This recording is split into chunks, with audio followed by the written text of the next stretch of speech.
everybody. I'm Chris, and in case you don't know me, I am a branding coach, teacher, and an author, and I also channel goddess energy. And I'm really excited to introduce a dear friend and a client today. Her name is Patricia Cuenot, and she owns the Mud Lotus in Ojai. She is an international entrepreneur and amazing woman who really walks the talk, really is connected spiritually to her business, and also is really grounded in it and grounded in, creating ethical clothing, everything. One of the places I wanted to start was a quote that Patricia has, and it's about how we can step up and change the world, what she says, one stitch at a time. And can you tell us more about your philosophy around that quote, Patricia? No. The quote came to me because when I started doing the Mud Lotus, it had to do with stitching and clothing. And it felt like the way I was going to work with the tailors and the fabric makers and bringing the clothes to the US and hoping to change people's perspective to buy more beautiful fabrics, so cotton, get away from polyester. It's a way of changing people's mindset slowly, because we all want more natural, but some people aren't necessarily aware that they want more natural. Polyester might be cheaper, quick things made in China might be cheaper. And it's a way of just changing the mindset of people so that we all want what is more healing. And by wanting what is more healing for ourselves, I think we encourage the planet to heal and other people to heal. Now, we're not going to make people change with anything, but we can offer them the aspect of change which everybody wants. Everybody wants to feel better, to look better, to have more comfortable clothing, more happier fabrics that feel fresh, that feel healthy. And so with that quote, I was just seeing how it changes the people's lives in India who get work, not just through me. There are other people doing similar work, but through small tailor businesses, they get work. Whereas, if not for us foreigners, their work would be very limited to stitching a suit or 5 shirts, whereas we can order big orders. So from India perspective, it changes their lifestyle. It gives them more abundance. And then when we bring it, it allows people to enjoy the quality at a price that isn't crazy at all, that most people can afford. So that, I think, is what I meant by the quote. Just changing our perspective through the beauty of this art work that they do and these fabrics that are extremely gorgeous and beautiful. Yeah, I love that. Well, I feel like my perspective around fashion and textiles has really transformed through your work. And I love this idea of kantha as an art form. It's like you said to me, and I think when we were working on the blog, that you're not making new kantha. It's like these are pieces that were made, and then they, whatever, they're sold, they're transferred, they're traded from from family member to family member, and eventually they end up maybe on a shelf at your tailor's, and you decide, let's make pants out of this, let's give this new life, let's so it's like the knowledge that there was a beautiful woman sitting on a floor making all those thousands of stitches on a pair of pants or a jacket that I'm wearing. There's something about that that's very transformative and very sublime, the energy of that, right? Yeah, so the history of kantha is amazing because it was used to preserve their clothing, basically their bedding. They didn't have enough good bedding, so they would stitch two together.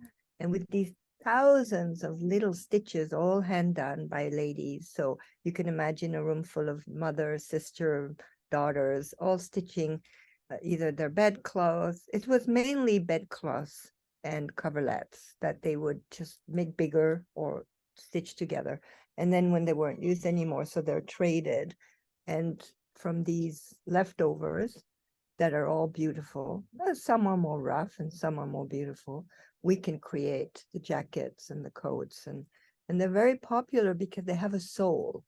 You know, in that little article that we talked about Kanta, we talk about it too, as it was considered a gift of Kanta is considered a protection, it's considered a spiritual message to protect the bearer. So they have a soul when you think of all these hundreds of hands, thousands of hands doing all these million stitching with love and devotion. And some of them are more rough, some of the older, more precious ones are so tiny. I mean, there's 1,000 stitches in not even a yard. It's just amazing. Just beautiful, beautiful work. That there's a definite intention. I feel like that kind of weaves through your work in general, and just how you give back to the community, how you share, and you know, obviously you have your local Ojai community around the shop, and you have your international community in India, and I know in other parts where you know, maybe you have jewelry makers, you have a lot of hands, you know, like an octopus, right? Patricia has a lot of things going on at once. And I think the stitching, the Kanta is interesting because as far as I know, it was mostly done by women. Maybe some men did some, but from learning, that's what I was told. So tailors up to now are mostly men in India. We're encouraging women tailors, but there aren't very many. And I hope in the next decades, wonderful young women start becoming tailors. That would be great. But the art form of Kanta to me embodies so much of the feminine because it's a recycling, it's a re-nurturing of the fabric and then repurposing it into something else. Whereas fabric is generally to me really feminine because that just this essence, you can wear a piece of fabric without even stitching it. But the Kanta is utmostly feminine and so precious because it has a story. And that's why I love offering it in the store. And it's really, it's made in modern days. And sometimes we make tote bags. They're very pretty because the fabrics are always gorgeous, but they don't have that je ne sais quoi, you know, they don't have that soul essence that you feel you're getting something from ancient days. Right. And these Kanta pieces, those ones made from the vintage Kantas are one of a kind, which gives me a lot of joy when somebody walks in and they zoom into one particular color one or one, and they try it on and it's a perfect fit. And I know they feel a connection with that jacket, a very, very something special happens. And that is really joyful because we're trying to encourage slow fashion. That doesn't mean that you're not going to buy a lot of t-shirts somewhere or whatever else you need, but these pieces are unique and they're like a collector's piece, and they move you, they bring you to another level of dressing. I mean, I have women come back to show me how much they love their jacket, and it's really touching. So just on that level, it's really heartwarming to know that we can offer really special things, one of a kind, and not for thousands of dollars, not even hundreds, at a very affordable price that make people really feel they have something that was almost divinely orchestrated for them. And it's incredible. I sometimes think, oh, this one is so weird, or it's so big, or it's so tight. Who's going to fit it? And then somebody walks in and they're just the right person for it. There's like a magic to it, the absolute magic. You know, when you started Mud Lotus, and maybe a little bit more about, you know, why you started the store and how that came about. Well, I didn't really have ever any intention of doing a store or Mud Lotus, but I started my voyage in India with, it's really an act of love. I sponsored my now Tibetan daughter in the 80s at the Dalai Lama's, where he lives, his village in Dharamsala. And I just felt I wanted to do something for a child. She was 6 and a refugee of invaded Tibet. And It was really a strong step for me to do that. I hadn't had a child yet. Anyway, they didn't start then. It started my love affair with India, which continued over the years. And then I went to her wedding about 14, 15 years ago. And I was gifted these amazing Tibetan blankets. I think they're made in India now because her whole family are refugees in India. And I loved them and I brought them back, and I was doing, I was a chef at the time, so I was catering a lot, and I was catering for a yoga retreat, and it's cold in Ojai, so I had my Tibetan blanket. Of course, first thing he said, "Where did you get that amazing blanket?" So it started like that. So the next year I went back and I said, let's do Tibet blanket project, and you can help me and you can get some money for shipping and all that. So she was still living in India then.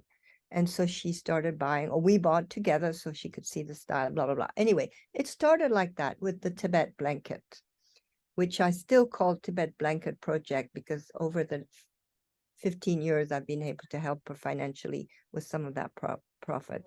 So I first would do markets and events with mostly the shawls and the blankets. Beautiful shawls, cashmere shawls, silk shawls, everything. And then I discovered that I could make clothes, and that was really fun. And a friend said, I think I'm going to leave my shop. Do you think you want it? And I was like, yeah, I think I want it. Life gives you what you need. This is really what I think and how I operate. We have to work. We have to be available at the same time to change.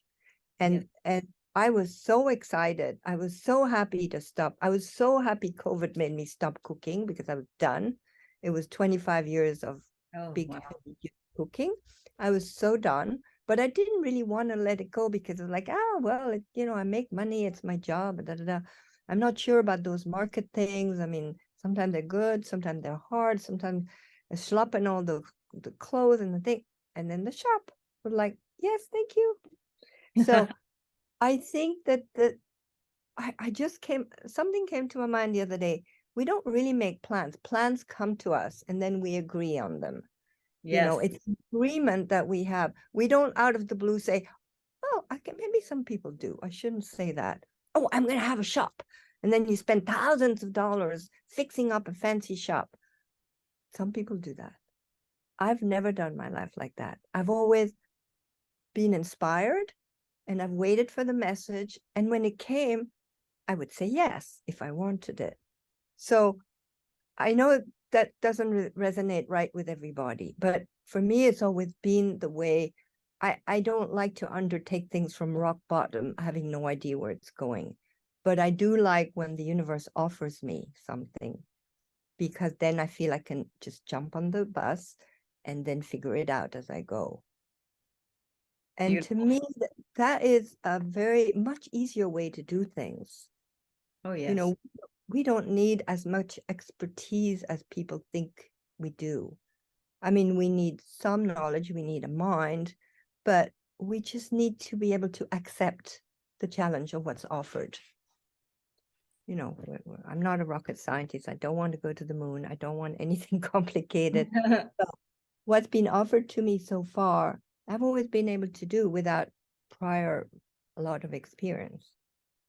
Because I think that the universe works with us knowing what it is we need and what it is we want. And from that place, my life has always unfolded. So I'm not quite sure where the seed started with the Tibetan daughter, with the COVID manifested the shop, but it's all a chain of events, right? It's not where does it start, where does it end? So I think that's kind of in a nutshell how it came together. We're, as far as human design, for people that are watching this that are into human Right. design, I was just Patricia and I are both generators.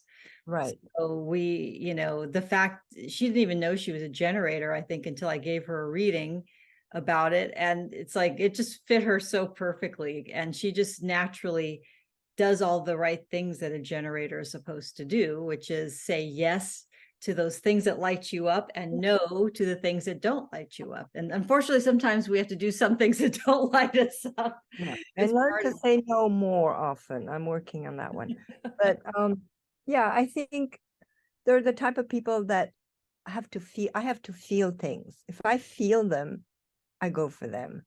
If I don't feel them, if they feel like, oh, I don't go for them.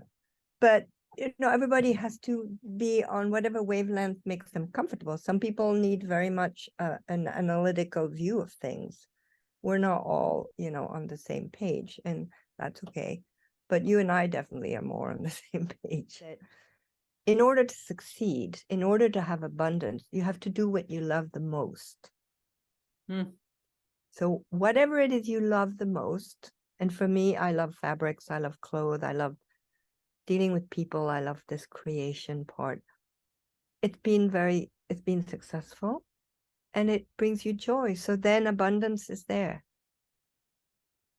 Yeah, I mean, you are in total alignment with what I would call your brand. For me, because I'm an archetypal brand strategist, we look at what's the story that weaves through the marketing, what's the story that weaves through the clothes, through the products, through all of it, because that story is the pulse, right? That is that sacred weaving of your essence with maybe all these other essences, the essence of the fabric, the people that make that stitch the fabric, the people that make the clothes, the tailors. It all comes together in this weaving, and that's what makes it so, like, what I would call on brand. It's like Patricia's somebody, I always look at you as someone who's so on brand, so on the pulse and on the point of your destiny and what you are meant to do in the world. Like you said, it's like whatever you love the most, that's where the abundance because comes. where your passion lies is where your success is. So it took me many years to find my passion. I love the cooking part, but that was different. I think there's more passion for me because there's more interaction with India and with other parts of the world. And there's a true calling in what I do now. Before it was okay. It was good. But this is superior. So my passion, yes, has always been travel. I've had a passion for India, and I've had a passion for fabrics and clothing.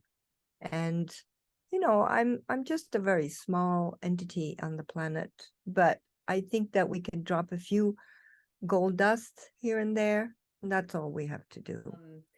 So before we end, I wanted to ask you, is there anything that you have planned for like the next 6 months to a year with your business? Like, what do you kind of see your direction moving towards? When I thought of that, that's when I thought the plans make us, we don't make them. But the plans sort of present themselves like in the little film that goes, ooh, do, do, do, do. And then we tick that one, and we get rid of that one. But you do have to have some, awakeness around the plans. So I'm hoping to go do a pop-up in New York in October, which would be fun. It would be the first time. I have some ladies that adore the shop that are from New York, and they've asked me to come and do a private pop-up at their home, I think, in Manhattan. So that would be really fun and lovely. And then, I always say, oh, I'm not going to go to India next year. It's too much. And then India gets me back.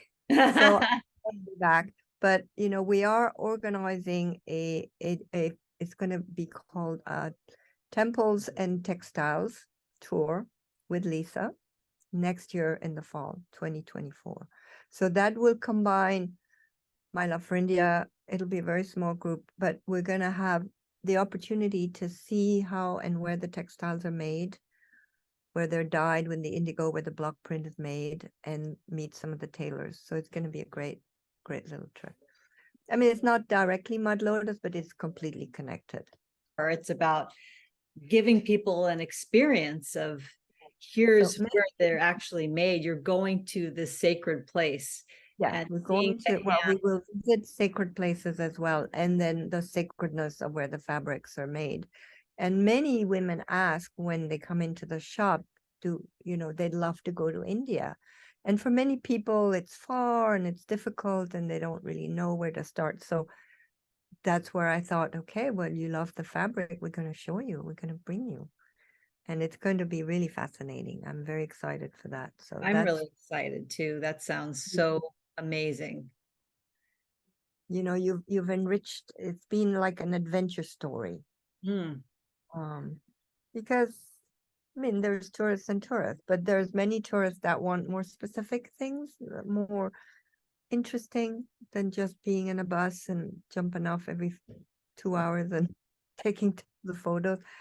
That's good too, but it's, I think, A, more tiring, and two, not as enriching. Less can be more when you do one of those very distant travels. So I just want everybody to know that you can find Patricia at Mud Lotus, and is it mudlotus.com is the Yeah, the website. website is mudloaded.com. So It's you can not read very active blogs at up first, there, and but yeah, it's yes. like there's not a whole lot of, merchandise on it, at least not right now, but what we're planning on doing is just adding more blogs, more stories, more, stuff like this, so that way, people can come and learn about Mud Lotus maybe before they come to the store. She also has clothes at the Salt Boutique in Santa Barbara. And, again, there's always more expansion happening. And the tour company is called Vitalize Tours, that I think probably will be doing the temple and textile tour. And that's headed up by Lisa Beck. But I think if you go to vitalizetours.com, you could sign up for their newsletter list, and that way you'll know when the tour is coming up. Exactly. Yes, that's the best way. Best way. Yeah. I mean, the idea is to bring a little bit of the magic of India. I bring it to the shop and then hopefully bring it to people, because there is a magic in India. It's called Incredible India for a reason. It's so vast and so incredible, their art and their crafts and their talent and the way they have the capacity to create fabrics that are, the world loves them. So we try to bring a little of that and to teach people, if they're interested, about the fabrics and how they can also get their own and get our beautiful clothes and have a little bit of India with. I think it's calling to women now, as there's a rise in the divine feminine energy, and women want to have an experience of that. They just don't want to read about it in a book or be on a webinar. You know what I mean? They want to go to the land. They want to like sink their feet into and touch the river, go to pray in the temple, smell the incense, touch the fabrics. I mean, again, it's like a whole experience of the sacred that's so again, multifaceted, but it's such a rich tradition in India for that. Yeah, it's it's the senses too. It's so sensorial. Everywhere you look, your senses are like bombarded with colors, with scents, with smell, with spices, with markets, with just the way the women look. I mean, you go to any city, the women look really nice. You're in India, they're like butterflies, with the different colors, saris. It's just magical, magical. So it's very sensorial. So it touches our femininity, men and women, in a way that no other country really does. It's the epitome of sensorial. Yeah. So thank you so much for sharing about yourself and your beautiful business, the Mud Lotus, and all of this sharing and the stories. I think it will really enrich. I know the people who watch my channel on YouTube and people on my newsletter, and anybody else that comes to see this, I think will really be enriched by what you've shared. So thank you so much. So grateful. Thank you, Chris. You've been very amazing in my life. Couldn't do it without you. Oh, likewise, my dear. My pillar. Pillar of wisdom. Exactly. We're giving each other a love fest here. This is always good. Okay, everybody. Till next time. We'll see you soon.